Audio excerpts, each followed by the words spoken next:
Shalom jemaat yang dikasih Tuhan, mari kita berdoa. Memohon Roh Kudus menuntun hati kita sehingga pikiran kita bisa mengarah kepada pikiran Kristus. Mari kita berdoa. Kami bersyukur ya Tuhan buat setiap kesempatan, setiap cara-caramu menuntun kami dengan cara yang ajaib, dengan kasih yang besar sehingga kami ada sebagaimana keberadaan kami saat ini sempurna adanya oleh karena kasih anugerah. Demikian hamba-Mu siap untuk menyampaikan apa yang Tuhan mau kami terima. Demikian juga jemaat Tuhan dikuasai oleh Roh-Mu sehingga kami sampai pada apa yang Tuhan maksud dan tujuan-Mu digenapi melalui setiap kami. Dalam nama Yesus kami berdoa. Amin. Selamat hari Minggu, kembali kita membahas sebagaimana Roh Kudus menuntun kita tentang apa kata Alkitab mengenai pikiran. Ya, kita sudah membahasnya minggu yang lalu tentang pikiran, di mana 3 hal yang kita dapat belajar di dalam kebenaran firman Tuhan. Yang pertama, bahwa Tuhan mengetahui pikiran manusia. Dan yang kedua, bagaimanakah pikiran Tuhan. Dan yang ketiga, pikiran, hati, dan jiwa. Beberapa dari catatan mengenai pikiran yang kita sudah bahas mengenai filosofinya. Dan pada kesempatan ini kita akan masuk kepada apa yang dimaksud Alkitab tentang pikiran yang sia-sia. Roma 1 ayat 21 tertulis demikian. Sebab sekalipun mereka mengenal Allah, mereka tidak memuliakan Dia sebagai Allah atau mengucap syukur kepadanya. Sebaliknya, pikiran mereka menjadi sia-sia dan hati mereka yang bodoh menjadi gelap. Saya lanjutkan di Roma 1 ayat yang ke-28. Dan karena mereka tidak merasa perlu untuk mengakui Allah, maka Allah menyerahkan mereka kepada pikiran-pikiran yang terkutuk, sehingga mereka melakukan apa yang tidak pantas.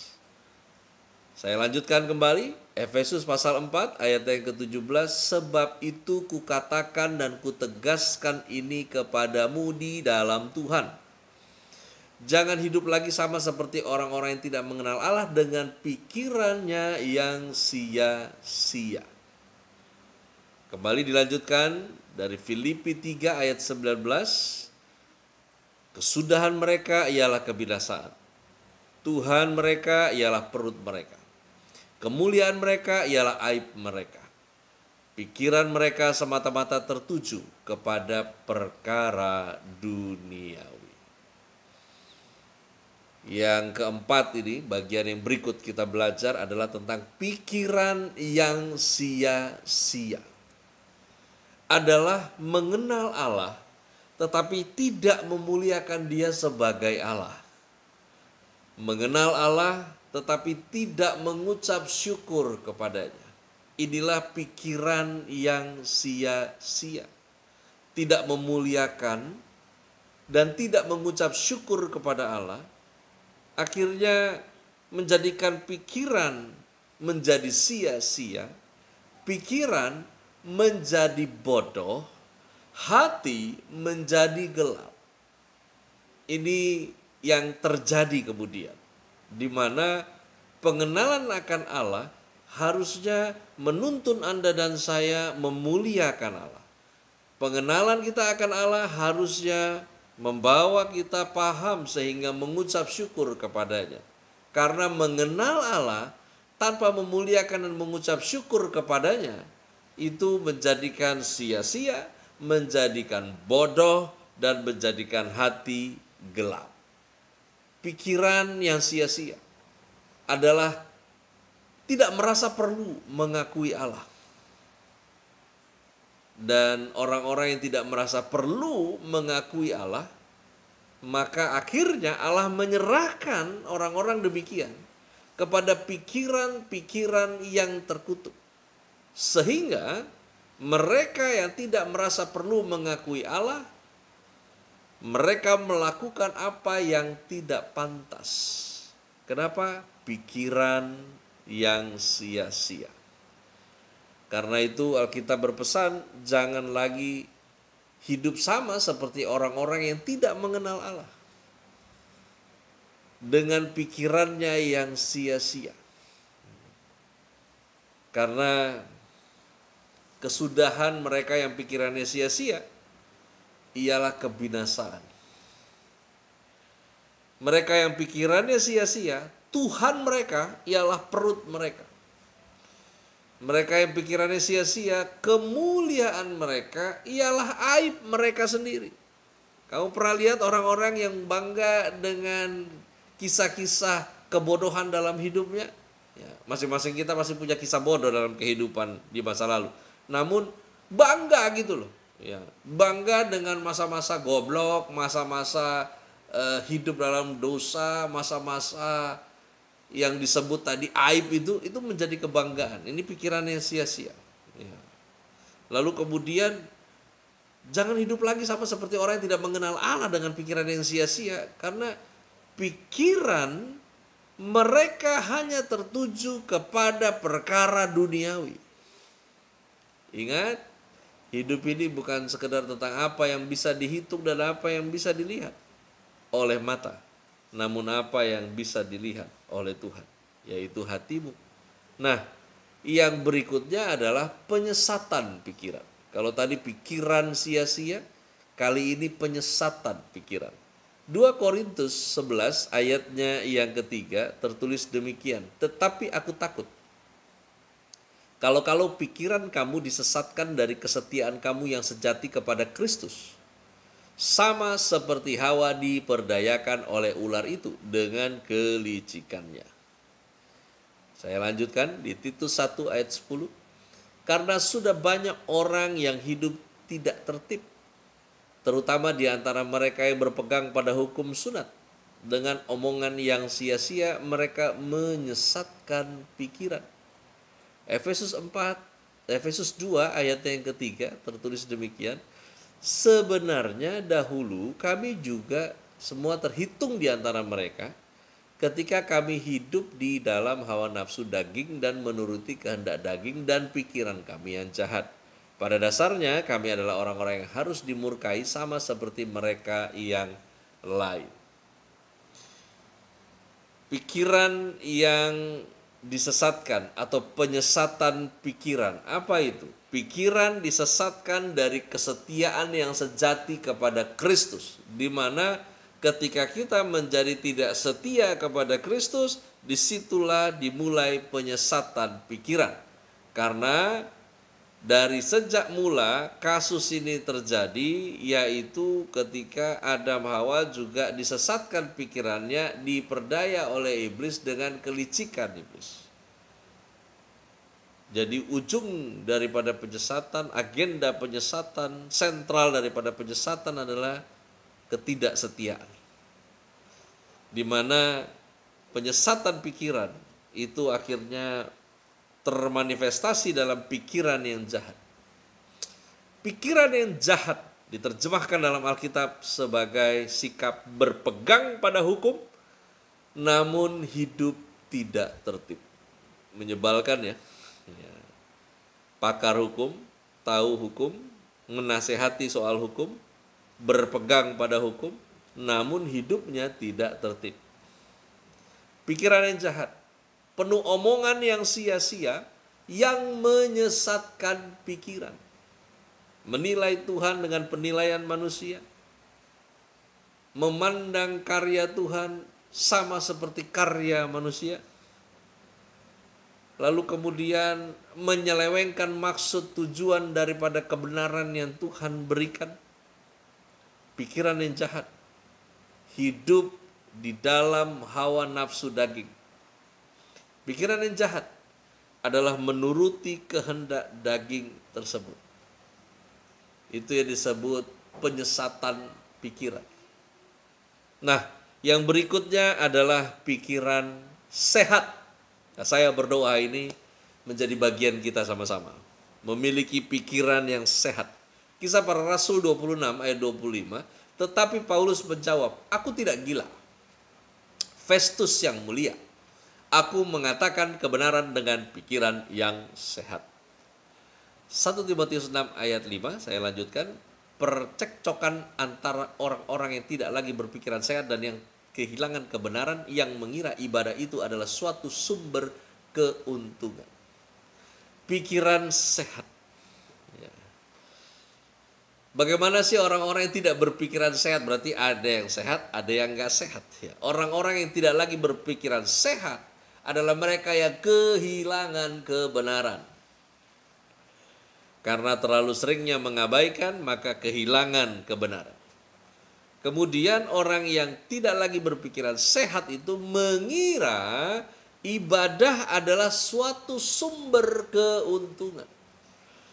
Jadi kalau ada di antaramu yang masih berpikir ibadah itu adalah suatu sumber keuntungan, maka pikiranmu tidak sehat. Pikiran sehat itu mengatakan kebenaran dengan pikiran yang sehat, yang mana Tuhan sebagai fokus yang kita sembah. Karena pikiran menjadi tidak sehat karena fokus penyembahan adalah diri kita. Makanya orang-orang yang tidak lagi berpikiran sehat mengira ibadah itu adalah suatu sumber keuntungan. Sementara firman Tuhan mengatakan ibadah kalau disertai rasa cukup memberi keuntungan besar. Jadi sebetulnya kalau ibadah nyari untung ya nggak pernah cukup. Di mana Anda dan saya berhadapan dengan Tuhan, Tuhan sebagai pribadi yang disembah. Bukan supaya kita mendapat sesuatu, tapi karena segala sesuatu Dia sudah jadikan dari mulanya. Sehingga manusia tercukupi. Karena itu kita ada untuk memuji, untuk menyembah Dia. Dan Tuhanlah harusnya menjadi fokus penyembahan kita. Itulah pikiran yang sehat. Bukan mencari manfaat dari Tuhan, tetapi hidup ini menjadi bermanfaat karena penyembahan kepada Dia. Nah, yang berikutnya adalah pikiran dan kebenaran firman Tuhan. Di dalam ayat-ayat yang tercantum di antaranya dari Lukas 24 ayatnya yang ke-45, lalu Ia membuka pikiran mereka sehingga mereka mengerti kitab suci. Saya lanjutkan ya, 2 Korintus 3 ayat 14. Tetapi pikiran mereka telah menjadi tumpul, sebab sampai pada hari ini selubung itu masih tetap menyelubungi mereka. Jika mereka membaca perjanjian lama itu tanpa disingkapkan. Karena hanya Kristus saja yang dapat menyingkapkannya. Lanjutkan di 2 Korintus 4 ayat 4, yaitu orang-orang yang tidak percaya, yang pikirannya telah dibutakan oleh ilah zaman ini, sehingga mereka tidak melihat cahaya Injil tentang kemuliaan Kristus yang adalah gambaran Allah. Filipi 2 ayat yang kelima, hendaklah kamu dalam hidupmu bersama menaruh pikiran dan perasaan yang terdapat juga dalam Kristus Yesus. Filipi 3 ayat 15, karena itu marilah kita yang sempurna berpikir demikian. Dan jikalau lain pikiranmu tentang salah satu hal, hal itu akan dinyatakan Allah juga kepadamu. Ibrani 4 ayat 12, sebab firman Allah hidup dan kuat dan lebih tajam daripada pedang bermata dua manapun. Ia menusuk amat dalam sampai memisahkan jiwa dan roh, sendi-sendi dan sumsum. Ia sanggup membedakan pertimbangan dan pikiran hati kita.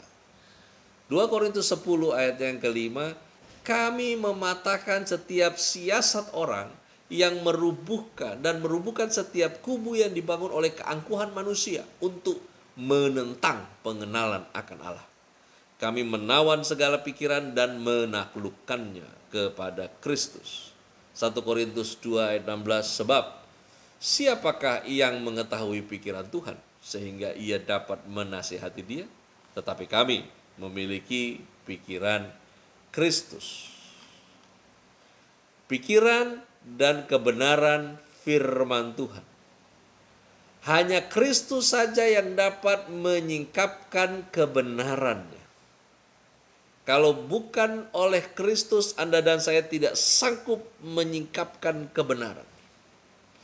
Tuhan membuka pikiran sehingga kita bisa mengerti kitab suci.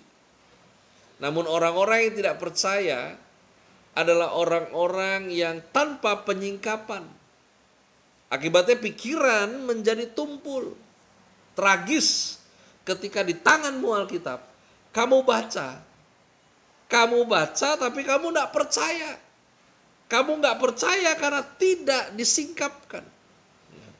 Karena kamu masih memelihara selubung di pikiranmu. Akibatnya pikiran menjadi tumpul. Baca Alkitab nggak makin seger, kamu makin ngantuk. Ada yang error itu berarti. Di mana orang-orang yang tidak percaya, selubung itu masih tetap menyelubungi mereka. Pikirannya dibutakan oleh ilah zaman. Baca Alkitab, di dalam teks narasi ada nasihat, tapi bawaannya ngelawan terus. Ya memang firman benar ngomongnya begini, tapi kan saya yang ngalamin dalam kehidupan lain situasinya. Sehingga orang yang tidak percaya dan dia tanpa penyingkapan tidak melihat cahaya Injil tentang kemuliaan Kristus. Bahkan tidak melihat cahaya Injil yang adalah gambaran Allah. Alkitab berkata, marilah kita yang udah disempurnakan ini berpikir demikian. Seperti apa demikiannya? Hendaklah kita ini dalam hidup kita bersama sebagai jemaat Tuhan menaruh pikiran yang terdapat dalam Kristus Yesus. Hendaklah kita dalam hidup kita bersama menaruh perasaan yang terdapat dalam Kristus Yesus. Enggak hanya pikiran, demikian juga berikut perasaan. Sehingga jikalau lain pikiranmu tentang salah satu hal itu akan dinyatakan Allah juga kepadamu. Kenapa? Karena kita mau ngikutin perasaannya Kristus, kita mau ikutin pikirannya Kristus, di mana kita tidak mengikuti pikiran kita sendiri. Nah, kalau kita memutuskan untuk mengikuti dan dikuasai pikiran dan perasaan Kristus, kita akan lihat bagaimana firman itu bekerja, karena firman Allah hidup. Firman Allah itu kuat. Firman Allah itu tajam. Bahkan dikatakan lebih tajam dari pedang bermata dua manapun. Sehingga saking tajamnya dia menusuk amat dalam sampai memisahkan jiwa dan roh. Memisahkan sendi-sendi dan sumsum. Sangat tajamnya menusuk amat dalam sampai kita menjadi sanggup membedakan pertimbangan dan pikiran hati. Karena itu mari kita menawan segala pikiran dan menaklukkannya kepada Kristus. Jangan coba-coba berdebat dengan Tuhan oleh kebenarannya. Anda dan saya nggak akan pernah benar. Firman mengatakan, para rasul kami menawan segala pikiran dan menaklukkannya kepada Kristus. Bahkan dikatakan kami mematahkan setiap siasat. Kami merubuhkan setiap kubu. Siasat ya, yang dipatahkan, kubu yang dirubuhkan, apa itu? Adalah pikiran yang dibangun oleh keangkuhan manusia untuk menentang pengenalan akan Allah.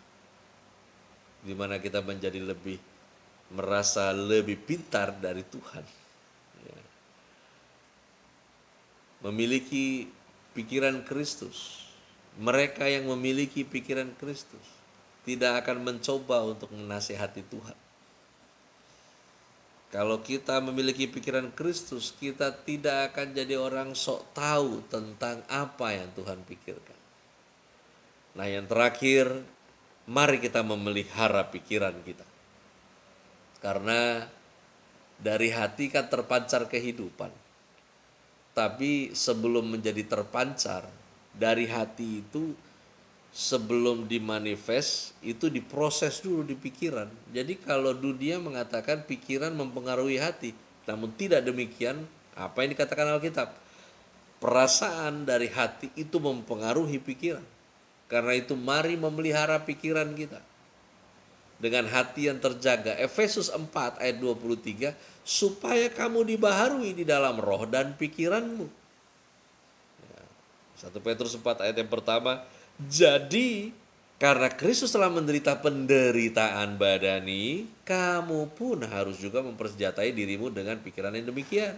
Karena barang siapa yang telah menderita penderitaan badani, ia telah berhenti berbuat dosa.